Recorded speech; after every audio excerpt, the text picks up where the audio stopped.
सबको जय मसीह की। मैं जतिन बब्बर और आप देख रहे हैं मसीह परिवार चैनल। जैसे कि आप सब जानते हैं कि मैं इस चैनल पे प्रभु के अलग अलग दासों की वीडियोस डालता हूं, तो अगर आपको हमारा चैनल अच्छा लगता है तो आप इस चैनल को ज़्यादा से ज़्यादा सब्सक्राइब जरूर करें, ताकि आप प्रभु के वचन को सुन सके। वीडियोस को ज़्यादा से ज़्यादा शेयर करें, ताकि जिन लोगों तक वचन नहीं पहुंचा उन तक भी वचन पहुंच सके।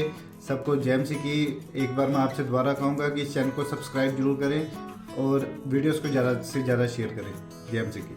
आज हो सकता है कि आज आप में से कोई दुखी हो, बीमार हो, समस्या हो, कोई कर्जे में हो, लेकिन आज बहुत सारे लोग जो है कि जब वो दुखी होते हैं, परेशान होते हैं, समस्या में होते हैं, तो वो सीधा अब एक उपाय ढूंढते हैं कि कोई ना कोई उपाय मिले। जब कर्जा हो जाता है तो व्यक्ति अपने ऊपर एक उपाय ढूंढता है, मतलब उसी समय। लेकिन 10% लोग जो हैं वो सिर्फ 90 में से सिर्फ 10% लोग ये बात को ढूंढते हैं कि ये तकलीफ आई कहां से। मैं फिर कह रहा हूं उन लोगों को, बहुत सारे लोग जो हैं बीमारी की जड़ नहीं ढूंढते, कर्जे की जड़ नहीं ढूंढते। अगर आज आप चाहते हैं कि परमेश्वर मेरी प्रॉब्लम्स को जड़ से खत्म करे, तो आज का हमारा टॉपिक है अकाल को कैसे खत्म करें। हो सकता है आज आपकी जिंदगियों में एक अकाल आ गया हो, गवर्नमेंट जॉब ना हो, घर ना हो, परिवार ना हो, बच्चे ना हो, लेकिन बांझपन हो, कोई भी प्रॉब्लम ऐसी हो जो मतलब आपको अकाल की तरह लग रहा हो कि यार मेरे पास कुछ भी नहीं है। लेकिन परमेश्वर आज बहुत सारी चीजें आपको देना चाहता है। जब उसने अदन की वाटिका में, बाग में, उस बगीचे में बहुत सारे फल रखे थे, लेकिन उस समय में भी वो एक व्यक्ति संतुष्ट नहीं था। आदम और हव्वा संतुष्ट नहीं थे, लेकिन उनके अंदर यही था कि मुझे ये बाग में से फल खाना है, ये तोड़कर खाना है। लेकिन आज का हमारा टॉपिक है कि अकाल, जो अकाल आपकी जिंदगियों में, किसी की जिंदगी में पड़ा हुआ है, तो मैं कह रहा हूं आज वो टोटल खत्म होगा यीशु मसीह के नाम में। जो चिंताएं मैं कह रहा हूं वो खत्म होंगी, जो परेशानियां वो खत्म होंगी। लेकिन उन सब के लिए कहते हैं कि आपको ये 3 पॉइंट्स अपने अंदर याद रखना है कि दूसरों को माफ करो। कह रहे कि अगर आप चाहते हैं कि आपके अकाल के दिन खत्म हो जाए, तो इसी समय आपको ये चीजें याद रखनी है, लिखना है अपनी डायरी के अंदर। लिखे बगैर परमेश्वर काम नहीं करता कई बार।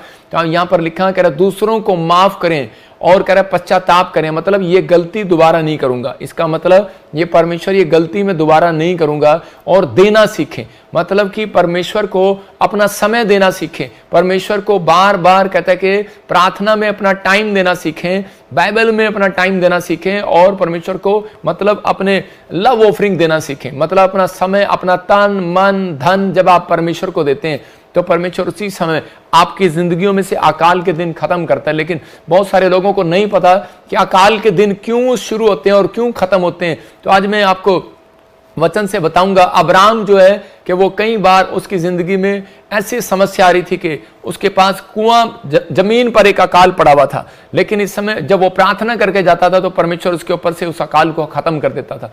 जहां कुआं खोदता था वहां पानी निकल आता था। तो परमेश्वर ने उसको एक आशीष दे रखी थी कि जहां भी तू जाएगा, कह रहा कि वो अकाल के दिन समाप्त हो जाएंगे। लेकिन वो अकाल बार बार क्यों आ रहा है? लेकिन उसकी जिंदगियों में एक अकाल पड़ा हुआ था कि उसको बच्चा नहीं था। 90 साल से उसके पास, उसकी पत्नी के पास बच्चा नहीं हुआ। तो उसी समय, और जब हम उसके बेटे को देखते हैं इसहाक को, तो इसहाक के जीवन में भी सेम प्रॉब्लम। अब्राहम के पास 90 साल तक बच्चा नहीं, मतलब वो बाप नहीं बना 90 साल तक। और उसके बाद 20 साल तक इसहाक जो है बाप नहीं बन पाया। मतलब जो बाप पर चक्कर था वही बेटे पर आया, वही उसकी बहू पर आया। मतलब जो मां पर चक्कर था वही बहू पर आया। इसका मतलब ये एक श्राप होते हैं। और जैसे कि आपके घर में अगर किसी को ब्लड प्रेशर है तो उसको भी ब्लड प्रेशर आएगा। किसी को नशे करने की आदत है तो उसको भी नशे करने की आदत आएगी। किसी को व्यभिचार करने की आदत है तो वो आपके घर आएगी। जो भी कोई कह रहा है क्रोध की आदत है वो क्रोध आएगा। अगर कोई बार बार हार्ट अटैक से मर रहा है आपकी फैमिलियों में, तो वो हार्ट अटैक कर रहा है कि अगर पोते को नहीं आया तो अगली पीढ़ी में जरूर आएगा। मतलब किसी ना किसी तरीके से एक बच्चे पर नहीं आया, दूसरे पर, तीसरे पर। ये एक शराप होते हैं, ये एक चक्कर होते हैं, और ये एक शैतानी चक्कर है। और इन बातों को अब्राहम जब नहीं समझ पाया, तो उसी समय मैं कह रहा हूं कि इसहाक जो है अपनी समझ में एक बुद्धिमान व्यक्ति था, और इसहाक समझा। और इसहाक ने अपनी पत्नी को एक ही बात सिखाई। उसने कहा, कहता है कि मैं तुझे बच्चा नहीं दूंगा। जब वो गुस्से में आ गई कि परमेश्वर मुझे बच्चा दे, तो उसने कहा मैं नहीं बच्चा दूंगा, मैं नहीं बेटा दूंगा, परमेश्वर देगा। तो उसी समय उसने कहा परमेश्वर से मांग। तो पवित्र आत्मा से जब हम मांगते हैं तो हमें देता है। लेकिन बहुत सारे लोग जो इन शरापों को तोड़वा नहीं पाते। लेकिन बहुत सारे लोग अगर जो विश्वास करें आज वचन पर, उनकी जिंदगियों में आज से मैं कह रहा हूं शराब खत्म हो जाएंगे यीशु मसीह के नाम में। जितने आमीन बोल रहे हैं वो शराब को तोड़वा रहे हैं आज यीशु के नाम में। वचन में देखते, नीति वचन 16 के 20 में लिखा, हाँ पढ़ेंगे, देखो पास्टर शोक के साथ क्या लिखा। नीति वचन 16 के 20 में, इतने पास्टर शोक पढ़ेंगे, मैं ही पढ़ दूंगा। वो कल्याण पाता है। हाँ। और जो यहोवा पर भरोसा रखता है वो धन्य होता है। जो वचन पर मन लगाता है वो कल्याण पाता है, और जो यहोवा पर भरोसा रखता है वह धन्य होता है। मतलब ये परमेश्वर, ओए गूगल में से ना निकाला कर, बाइबल से निकाला कर वचन, जो वचन पर मन लगाता है वह कल्याण होता है। मतलब परमेश्वर चाहता है कि आज आपका कल्याण करे। आप जो वचन पर मन लगाएगा उसका कल्याण होगा, उसके जीवन में छुटकारे होंगे। कह कि जो वचन पर भरोसा रखेगा उसके जीवन में शांति आएगी, धन की आशीष आएगी, कर्जे खत्म हो जाएंगे। लेकिन वचन पर भरोसा रखे कौन? लेकिन वचन पर जब ऐसी परिस्थितियां आती हैं तो उसी समय वचन पर भरोसा नहीं होता। जब सारा को बच्चा नहीं हो रहा था तो उसी समय बार बार अब्राहम अपनी पत्नी को सिखा रहा था कि परमेश्वर पर भरोसा रख, लेकिन वो भरोसा नहीं, कई बार वो भरोसे में कई बार डमाडोल हो रही थी, और अब्राहम भी डमाडोल हो गया एक बार। लेकिन उसी समय परमेश्वर ने उसका पहला शख्स है उसका हाथ पकड़ा और तंबू में से बाहर लेकर उसको गया और कहा आसमान में तारे देख, कहता है इतने जितने तारे हैं उतनी संतान मैं तुझे दूंगा। तो परमेश्वर ने वैसा ही किया कि आज हम अब्राहम की संतान है। तो पवित्र आत्मा ने अपने लोगों के जीवन में ये आशीष रखी है। लेकिन किन लोगों के? कह रहे कि आज कह रहे कि आपका कर्जा, आपकी बीमारियां, आपकी समस्याएं अगर घूम फिर के फिर आ रही हैं, एक साल आपने खत्म कर लिया कर्जा, लेकिन अगले साल फिर कर्जा। मैं कह रहा हूं कि आपने एक साल कहते कि आपने देख लिया कि नुकसान हो गया, लेकिन आपने पिछले साल आपने प्रॉफिट कर लिया, फिर नुकसान करा लिया। तो परमेश्वर का आत्मा कह रहा है, कहता है कि परमेश्वर मसीह लोगों को बताना चाहता है जब आप बैलेंस में रहते हैं, बैलेंस में, तो परमेश्वर आपकी जिंदगी में काम करेगा। डॉक्टर भी बताते हैं अगर आप ज्यादा मीठा खाएंगे तो उसी समय कह रहे कि कोई प्रॉब्लम हो जाएगी, अगर आप ज्यादा नमक खाएंगे तो प्रॉब्लम हो जाएगी। तो आप जब बैलेंस में रहेंगे, मीठा और नमक बराबर खाएंगे, तो उसी समय आपका स्वास्थ्य अच्छा रहेगा। तो परमेश्वर का आत्मा आपको बताना चाहता है, कह रहा है जब आप वचन को पढ़ते हैं और प्रार्थना को करते हैं, कुछ लोग वचन पढ़ते हैं और प्रार्थना नहीं करते, कुछ लोग प्रार्थना करते हैं और वचन नहीं पढ़ते, इसलिए उनकी लाइफ जो है बैलेंस नहीं है। आपकी लाइफ बैलेंस होगी जब कह रहा है कि जब आप वचन को भी पढ़ेंगे और प्रार्थना भी करेंगे। मेरे पास एक बुलेट मोटरसाइकिल थी और उसका पिस्टन जो है ना वो गर्म हो जाता था जल्दी जल्दी से, मतलब कि क्यों, और जब मैं मिस्त्री पर लेकर गया तो उसने मुझे बताया कि इसमें कूलेंट की कमी है, तो कूलेंट डालिए, गर्म होगी। इसके अंदर एक कूलेंट आता है और वो पेट्रोल के साथ डालना पड़ता है उसकी जगह में, जिससे वो ठंडी रहती है। तो मतलब कि आप जब प्रार्थना करते हैं, देखा आपने जब फास्टिंग प्रेयर करते हैं तो उसके बाद आप कैसे गर्म रहते हैं, मम्मी जल्दी से खाना ले आ, जल्दी से ये ले आ, जल्दी से, पता है मैं उपवास में हूँ, गर्म रहते हैं। और लेकिन उस समय जब आप वचन को पढ़ते हैं तो आपको कूल करते हैं। कभी कभी प्रार्थना करने वाला व्यक्ति हमेशा गुस्से में रहेगा, ये याद रखना, क्योंकि मैं प्रार्थना करके आऊँ, मैंने बहुत कुछ जीत लिया परमेश्वर से। और इसमें आजकल की पत्नियां जो हैं, आजकल के बच्चे जो हैं, वो अपने अपने रूम में जाते हैं और उसके बाद ऐसे सीधा आते हैं कि हाँ खाना बनाओ, हाँ रामू खाना लाओ। लेकिन परमेश्वर का आत्मा कह रहा है कि आज जब आप प्रार्थनाएं करते हैं तो आप गर्म रहते हैं, लेकिन जब आप वचन को पढ़ते हैं तो वचन आपको बताता है, कहता है कि क्रोध ना करना। तो उसी समय आपके सामने जब वचन आता है तो उसी समय आप ठंडे हो जाते हैं यीशु मसीह के नाम में। तो आपको विश्वास करना है कि पवित्र आत्मा आज रात आपकी जिंदगियों में कहता है कि वो कूलेंट देना चाहता है। तो वचन जो जब आपकी जिंदगियों में आएगा तो लिखा वचन पर विश्वास करने वाले व्यक्ति का कल्याण होता है। जो मन लगाएगा कल्याण होगा, कह रहा जो भरोसा रखेगा, विश्वास करेगा वो धन्य होगा। तो आपको फैसला लेने के परमेश्वर कि मुझे वचन पर भरोसा रखना है, वचन पर मन लगाना है। तो आप प्रार्थना तो करते हैं, लेकिन वचन पर जब मन लगाते हैं तो परमेश्वर आपकी जिंदगी में काम करता है, क्योंकि ये शरापों को तोड़ता है।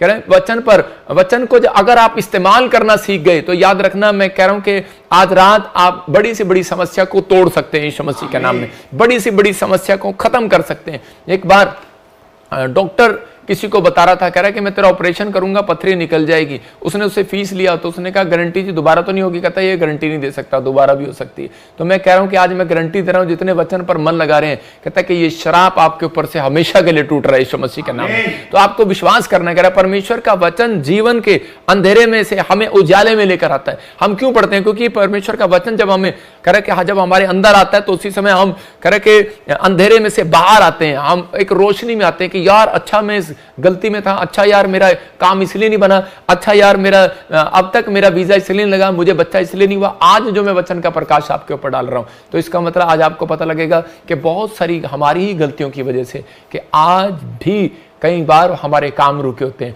जब आप इन गलतियों में सुधार करेंगे और उसी समय परमेश्वर आपके कामों को बनाना स्टार्ट करेगा। तो आप विश्वास करें, आज रात ये जो वचन है कहता है आपको हर प्रकार की परीक्षा से लड़ने के लिए सिखाएगा। परीक्षा में आप, निराशा में आप लड़ सकते हैं, फाइट कर सकते हैं। आपको किसी की जरूरत नहीं है कि आप जाएं और इधर उधर हाथ दिखाएं और झाड़ा लगवाएं। परमेश्वर का आत्मा कहता है जब आप वचन को पढ़ेंगे तो उसी समय वो आपको हर परीक्षा से बाहर निकालेगा। इसलिए हमें वचन पर विश्वास करने की जरूरत है। अब्राहम, इसहाक, एलिया के समय में भी अकाल आया, तीनों के समय में, लेकिन एक ही टाइम में क्यों बार बार अकाल आ रहा है? हम पढ़ते हैं एक जगह पर दूसरा शमूएल 21:1 में कि यहां पर अब्राहम, इसहाक और एलिया के समय जब अकाल आया, देखो कब से चल रहा है, अब्राहम की पीढ़ी से चल रहा है, फिर इसहाक और फिर उसके बाद एलिया और फिर देखो वहां पर क्या लिख रहा है, दाऊद।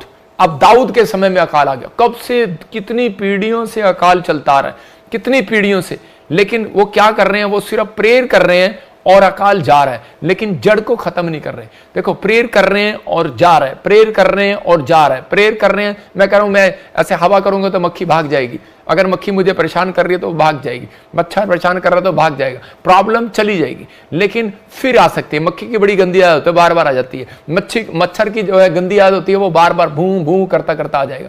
लेकिन यहां पर कह रहा है वो शैतानी एक चाल है, शैतानी एक चक्कर है। अगर आपके ऊपर बार बार कोई प्रॉब्लम्स आ रही हैं, बार बार एक्सीडेंट होते हैं आपके, हर साल दिवाली के पास आकर आपका एक्सीडेंट हो जाता है, हर साल कहता है कि कोई ऐसी जगह के पास आकर या क्रिसमस के पास आपका, नए साल के पास आकर कोई प्रॉब्लम स्टार्ट हो जाती है, तो इसका मतलब कोई चक्कर है भाई। और इसी समय उस चक्कर को यीशु मसीह के नाम में मैं तोड़ देता हूं, यीशु मसीह के नाम में। लिखा कह रहा दाऊद के दिनों में लगातार, हाँ पढ़ो देखो, दाऊद के दिनों में लगातार 3 वर्ष तक अकाल पड़ा। 3 वर्ष तक अकाल पड़ा, हाँ हाँ। तो दाऊद ने यहोवा से प्रार्थना की।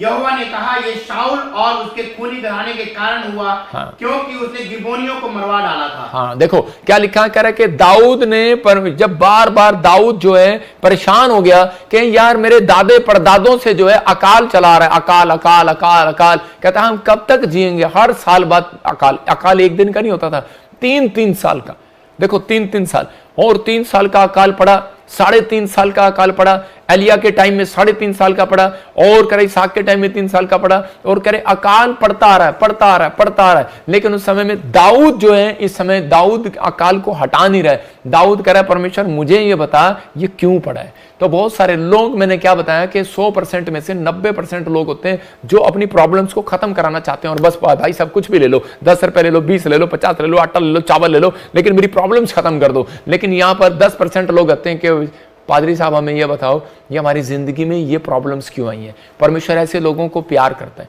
मैं फिर उन लोगों को बोल रहा हूं कि आओ, और उसी समय आप पादरी का सिर ना खाएं, आप परमेश्वर से पूछें और अपने आप से पूछें कि परमेश्वर कि मेरी जिंदगी में काम करो और मुझे बता क्या गलती है मेरी, और परमेश्वर आपको दिखाएगा, और उसी समय आपकी जिंदगियों में से वो अकाल खत्म हो जाएगा। हम स्क्रीन पर फिर देख रहे हैं इसको। और उसी समय लिखा कि दाऊद के घराने में जब 3 साल के लिए अकाल आया तो दाऊद ने यहोवा से पहले प्रार्थना किया और यहोवा ने उसको बताया। प्रार्थना में उसने पूछा, एक जगह पर लिखा, इंग्लिश की बाइबल अच्छा बोलती है कि पूछा, और कह रहा है कि यह शाऊल और उसके खूनी घराने के कारण हुआ।